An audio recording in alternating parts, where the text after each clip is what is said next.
Man is interested in remaining as is at all times, simply because he is in love with himself at all times and under any and all conditions. Human beings cannot really be convinced at any time, even under pressure, to believe that they were ever wrong in any thought or in any action, regardless of existing proof to the opposite or to the contrary. Always within himself, he will believe that he was correct, right, and or good.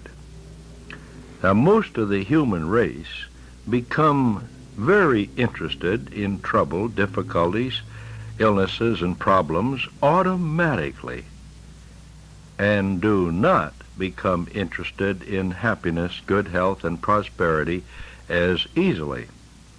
A happy person can change to sadness almost instantaneously, but a person suffering from depression caused by some trouble in their way of life will be fascinated with whatsoever it may be and remain in this condition for a length of time. Maybe 5 minutes, 10 minutes, an hour, days, weeks, months, and some for years. It appears to be instant sadness, instant fear, instant depression, instant disappointment, instant hate, instant trouble, instant difficulties, and instant problems. But not so quickly. For the goodies of life, people proceed with extreme caution into love, happiness, health, and prosperity. Very strong for trouble, very weak for happy ways of life.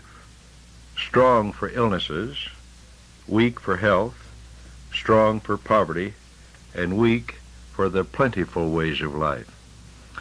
Now the whys and the wherefores are for certain unknown to me, and if anyone should know, I should, but I cannot give you an absolute proven answer other than this one. People know better what is bad than they know what is good for them. They seem to know the bottom, but never get acquainted with the top. They know how to lose a job, for example, but never are quite sure how to hold one or to keep one. Or shall I say it this way, that they know how to stay on the bottom quite well, but do not know how to stay on top. I believe that people, through their own training and beliefs, are naturally minus at the present time, which causes the plus to seem unnatural. The reason why poverty is natural and prosperity is unnatural is poverty is fun and prosperity is dangerous. A person may lose it, the first time they drop their guard. So poverty seems much easier, no guarding is necessary, no need to build a fence around nothing. What can a person lose if he doesn't have much? So people for some reason know how to get into trouble, but refuse to learn how to get out of it at times. They know how to hate and not how to love. It's no wonder that we have so much hate in the world, and it's not just the present that I'm concerned with. It has always been this same way with the people, ever since their origination. No change has been brought about. People are still much more interested in hate, trouble, problems, and difficulties than they are in getting out of trouble, solving their problems, easing their difficulties, and loving instead of hating. When man reversed himself doesn't seem to interest me very much. And why he did doesn't either. But it's a question that should be answered. There are two sides to all things, and always two ways to go. Now this I know for sure. But with one way to go for the goodies in life, and one way to go for all the baddies in life, why did the people choose to travel on the latter? Why are they so damned interested in bad luck, ill fortune, trouble, difficulties and problems, and illnesses of all sorts, when they could have just as easily chosen the way of all of the goodies? Well, the answer to the questions are still unknown to me, but the condition that holds the attention to the minus or the baddie sides of life can be answered with one word: habit. Now, how man chained himself to this habit is known by me, of course, but what reasons he had for doing so are still unknown. But the logical reason for remaining chained to the baddie's road of life, man has failed to recognize within himself the habit condition that exists there. Therefore, no effort whatsoever has ever been made to defeat it. The habit of being interested in problems instead of solutions has long been the ruler of people. The habit has been impulsive with some, compulsive in others, obsessive in some, and truly an obsession in many. A person may be feeling okay, so to speak, a feeling that all is well as can possibly be, with certain unfinished work still to be done, or some once inner desires and needs still unfilled, but for the time all seems to be well when trouble of some sort directly connected to some unfilled want comes up to take him out of his well-being attitude.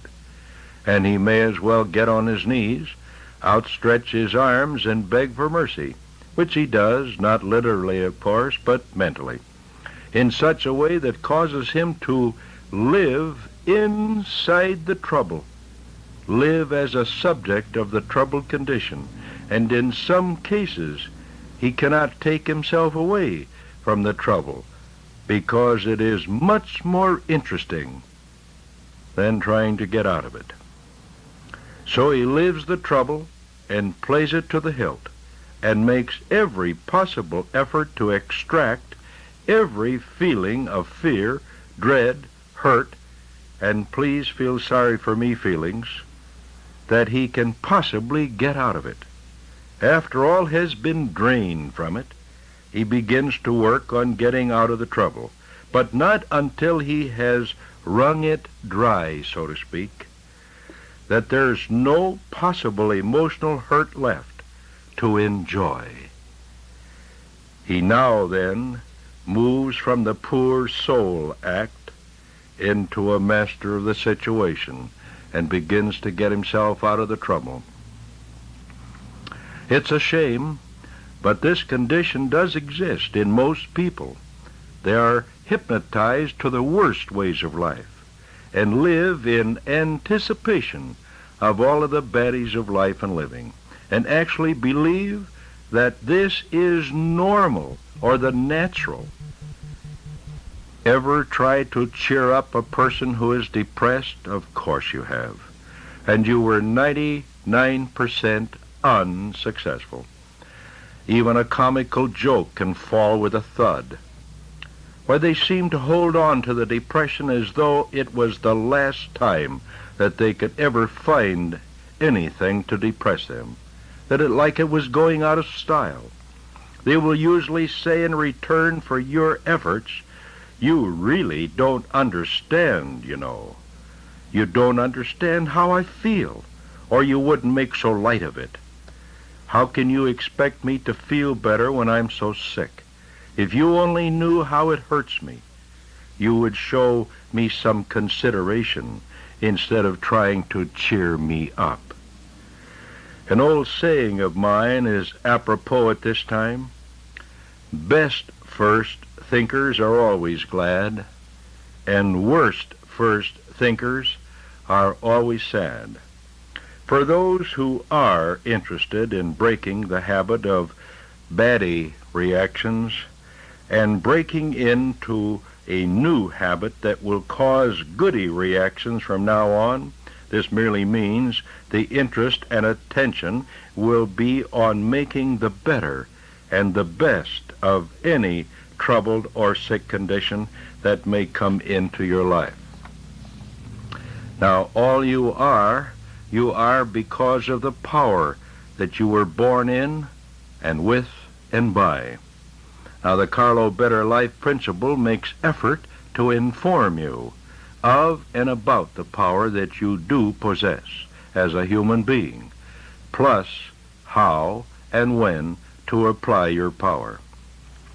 Now, all you need, you already do possess, which simply means that all you need to cause the goodies that you like to be ever present within your life and affairs, you do possess it now.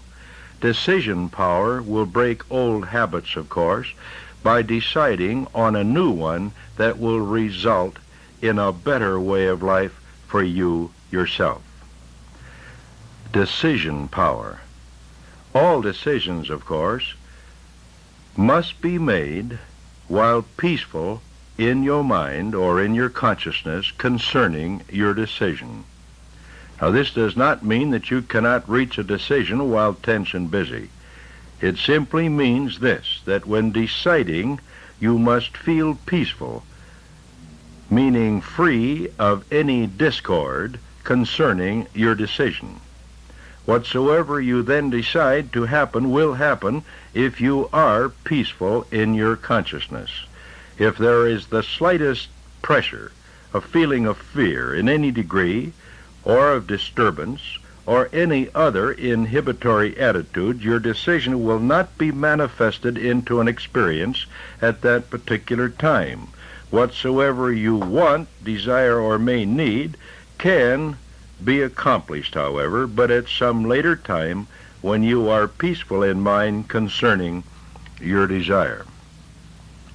Now, telling the Father whatsoever good you want during a special session must be accomplished with peace of mind, or in peace of mind, the same as when you decide at any time. Telling or deciding must be done in peace of mind. I should say it this way, peace in your consciousness. A free mind can be achieved by developing a trust in the Father within you yourself. The Father can accomplish whatsoever you may decide to be or not to be. Believe this. Have faith in this, and help yourself to develop a complete knowing of this, and your decisions will be made in peace at all times.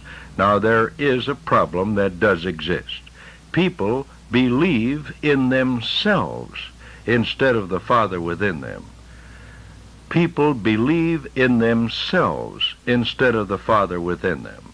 When you are able to believe in the Father instead of yourself, you will be free in your mind, you will be peaceful in your mind to make any decision to experience whatsoever good you may want, desire, or need. You will have freedom in your consciousness when you allow yourself to be totally conscious of God within you yourself, within your consciousness. The Father really is your consciousness, you know.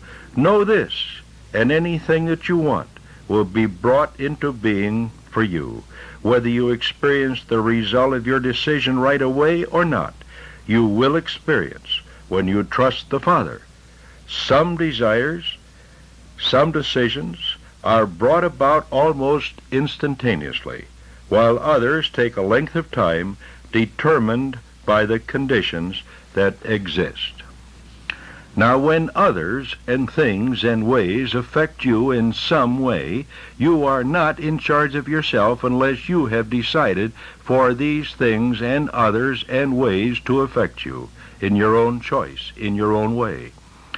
Otherwise, you are a dependent, not an independent at all. You are a victim of life. Total independence is found only in free decision and self-power awareness. People, things, and ways should have no effect on you whatsoever, on how or whatsoever you are going to see, hear, feel, act, or think. You should decide on whatsoever you want to see, hear, feel, act, and think, if you wish to be the master of your life and affairs of living. You want the good that there is in life, I'm quite certain of that. Then you should decide on what is good for you, and then see to it that you experience whatsoever you decide to be.